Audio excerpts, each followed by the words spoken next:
জায়গা দখলমুক্ত করতে ময়দানে নামলো বর্ধমান পৌরসভার সহ পূর্ব বর্ধমান জেলা পুলিশ প্রশাসন। মুখ্যমন্ত্রীর নির্দেশ পাওয়ার পরেই রাজ্যের বিভিন্ন পৌরসভা ময়দানে নামে দখল হয়ে থাকা ফুটপাত পরিষ্কার করতে। এবার বাদ গেল না শহর বর্ধমানও। সোমবার শহর বর্ধমানের জেলখানা মোড় সহ বিগবাজার সংলগ্ন এলাকায় অভিযান চালায় বর্ধমান পৌরসভা সহ পুলিশ প্রশাসন। ভেঙে দেওয়া হয় সরকারি জায়গায় থাকা একাধিক দোকান। পৌরসভার তরফে বিগত দুদিন যাবৎ প্রচার করা হয় শহর বর্ধমানের একাধিক জায়গায়। প্রচার করা হয় সরকারি জায়গার ওপরে দোকানপাট থাকলে সরিয়ে নেওয়ার বার্তা দিয়ে। পৌরসভার চেয়ারম্যান পরেশচন্দ্র সরকার বলেন, বর্ধমান শহরে যেখানে মানুষজন সরকারি জায়গার ওপর বসে ব্যবসা করছিলেন, যার দরুন মানুষের যাতায়াতের সাথে গাড়ি চলাচলের অসুবিধা হচ্ছিল, আমরা দুদিন ধরে মাইকিং করে সবাইকে অনুরোধ করেছিলাম, আপনারা সরে যান, মানুষ চলাচল করতে দিন, যানবাহন চলাচল করতে দিন, শহর বর্ধমানকে যানজট মুক্ত করুন। আজ আমরা বেরিয়ে দেখলাম পৌরসভার প্রচার সত্ত্বেও অনেকে রাস্তার উপরে বসে আছেন। ফলে পুলিশ প্রশাসন তাদের সরিয়ে দেওয়ার কাজ করেছে। কাউকে জোর করে সরানো হয়নি, উচ্ছেদ করা হয়নি। বর্ধমান সদর মহকুমা শাসক তীর্থঙ্কর বিশ্বাস জানান, নোটিশ দিয়ে সবাইকে সরানো হলো। পুলিশ ও পৌরসভার যৌথ উদ্যোগে দখলমুক্ত অভিযান করা হয়। শহর বর্ধমানের প্রত্যেকটা ওয়ার্ডেই দখলমুক্ত অভিযান করা হবে পর্যায়ক্রমে। দোকানপাট ভেঙে দেওয়ায় ক্ষোভে ফেটে পড়েন স্থানীয় দোকানদাররা। স্থানীয় এক মহিলা ব্যবসায়ী তিনি সাংবাদিকদের মুখোমুখি হয়ে জানান, এবার আমাদের চুরি করতে হবে। আমাদের আগে ভাগে কিছুই জানানো হয়নি, শুধু মাইকিং করে জানানো হয়েছিল রাস্তার উপর থেকে জিনিসপত্র সরিয়ে নিতে হবে। আমরা সরিয়ে নিয়েছিলাম, কিন্তু দোকান ভেঙে গুঁড়িয়ে দেবে সেটা আমরা জানতাম না।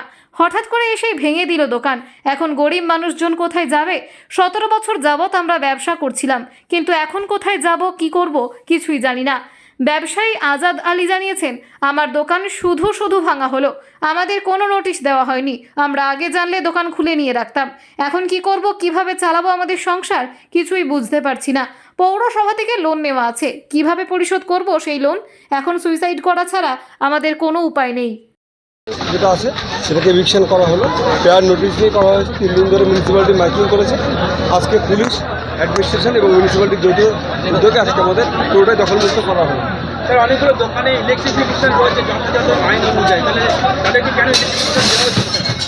এটা মিউনিসিপ্যালিটির এভিকশন প্রোগ্রাম, ঠিক আছে, ওরা কীভাবে কানেকশন হয়েছে ওর জানি না, ঠিক আছে, কিন্তু এটা সরকারি জায়গা, মিউনিসিপ্যালিটি কোনো পারমিশন নেই। বেআইনি দখল হিসেবে ডিল করা হয়েছে এবং আমরা সার্ভের জন্য মিটিং করছি সাব ডিভিশন লেভেলে। প্রত্যেকটা 35টা ওয়ার্ডের প্রত্যেকটা কাউন্সিলর এবং আমাদের পুরো যে সাব ডিভিশন কমিটির সার্ভে করবে। সার্ভে করার পর প্রত্যেকটা ওয়ার্ডে আইডেন্টিফিকেশন হবে, তারপর একটা করে আমরা প্ল্যান করে প্রত্যেকটা ওয়ার্ডে দখলমুক্ত করা হবে পর্যায়ক্রমে। আজকে আমার জেলখানা রোড থেকে বুড়িবাগান অব্দি এই রাস্তাটা বিবি ঘোষ রোড। শহরে তো আরো অন্য জায়গায় রয়েছে, সব জায়গায় পরপর করে পর্যায়ক্রমে করা হবে, সব জায়গাতেই করা হবে। আজকে থেকে শুরু হলো। মুখ্যমন্ত্রী 1 মাস টাইম দিয়েছিল, তার আগে সার্ভে সাইমালটেনিয়াস চলছে। এগুলো আইডেন্টিফাইড মিউনিসিপ্যালিটি উদ্যোগ নিয়ে করা হচ্ছে। না, মাইকিং করা হয়েছে এবং নোটিশ করা হয়েছে। আগে করা হয়েছে, আগে মাইকিং করা হয়েছে, মাইকিং করা হয়নি এটা ঠিক নয়। না, নোটিশ করা হয়েছে, মাইকিং করা হয়েছে। হকারদের কোনো পুনর্বাসনের ব্যবস্থা প্রশাসন এটা প্ল্যানিং করছে, আমরা সার্ভে করছি, এটা নিশ্চয়ই আমরা প্রশাসন বিবেচনা করব। সরকারদের পুনর্বাসনটা মাননীয় মুখ্যমন্ত্রীর পরিকল্পনা আছে, আমরা এটা ডিউ টাইমে জানাই। মুখ্যমন্ত্রীর নির্দেশের পরে এটা করা হলো। এটা প্রশাসনের কাজের মধ্যেই পড়ে, এটা মিউনিসিপ্যালিটি, পুলিশ, অ্যাডমিনিস্ট্রেশনের যৌথ উদ্যোগে করা হচ্ছে। Thank you. আমাদের কিচ্ছু বলা যায় বলিনি কো, আপনারা কি নোটিশ করেছিল? কিচ্ছু বলিনি কো, কিচ্ছু বলা হয়নি তো, শুধু মাইকে অ্যানাউন্স করে বলেছে বাইরে মাল লাগাতে মানা করেছে। এবার আজানাক দেখতে তো আচানক এসে যদি ভেঙে দিবে, গরিবরা কোথায় যাবে? দুদিন আগেই তো মাইকিং করা হয়েছিল, মাইকিং করা হয়েছে, কিন্তু আমাদের কিছু বলা হয়নি কো। আমরা লাগাচ্ছিলাম তার লেগে বলেছিল দোকানের সামনে কোনো জিনিস লাগানো যাবে না, তাই আমরা তাই করেছিলাম। দোকানের সামনে লাগাইনি কো আমরা।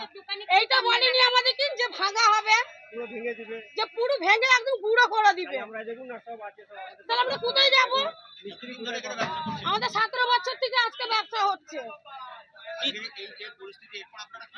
এরপর আমরা কি করব?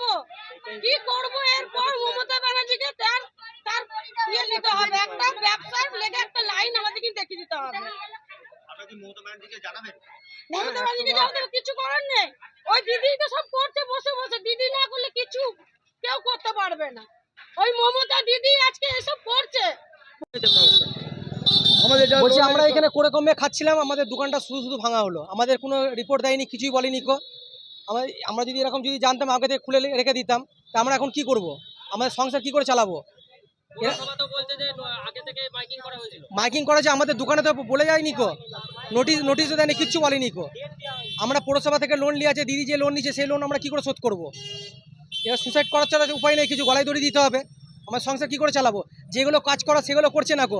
রাস্তা অত বড় বড় ভাঙচুর হয়ে পড়ে রয়েছে, মানুষ যেতে পারছে না, সেই ছাড়া কি কোনো বিকল্প নেই কো। এত টোটো বেড়ে গেছে রাস্তাঘাটে, আর টোটোর জন্য আমাদের ফুটপাতের অবস্থা এরকম, সেগুলো কথা দেখতে হবে। আপনার দোকান ভেঙেছে? আমার এই দোকান কিসের দোকান? আমার কাপড়ের দোকান ছিল। এখন পৌরসভা লোন কি করে শোধ করবে? কি করে শোধ করবো? সুসাইড করতে হবে, আর তো কিছু করার নেই কো। কোথা থেকে দেবো আমি টাকা? এই দোকান থেকে লোন চালাচ্ছিলাম, আমি 20,000 টাকা লোন নিয়েছি, কোথা থেকে দেবো? দিদিকে এটা তো বিকল্পর কোনো জায়গা করে দেওয়া দরকার ছিল, যা বলা দরকার ছিল। পৌরসভা থেকে বলছে বিকল্প রাস্তা দেওয়া হবে। তো এখন তো আমাদের কিছুই বলা হয়নি, আমাদের যদি সময় দিত তাহলে তো আমরা সেরকমভাবে দোকানটাকে ইয়ে করে দিতাম, খুলে দিতাম সব। আমাদের মাল মেটে সব নিয়ে চলে গেল, আমাদের যা জিনিসপত্র ছিল সব গাড়িতে তুলে নিয়েছে, তাহলে এগুলো কি হবে? কি নাম আপনার? আমার নাম আজাদ আলী।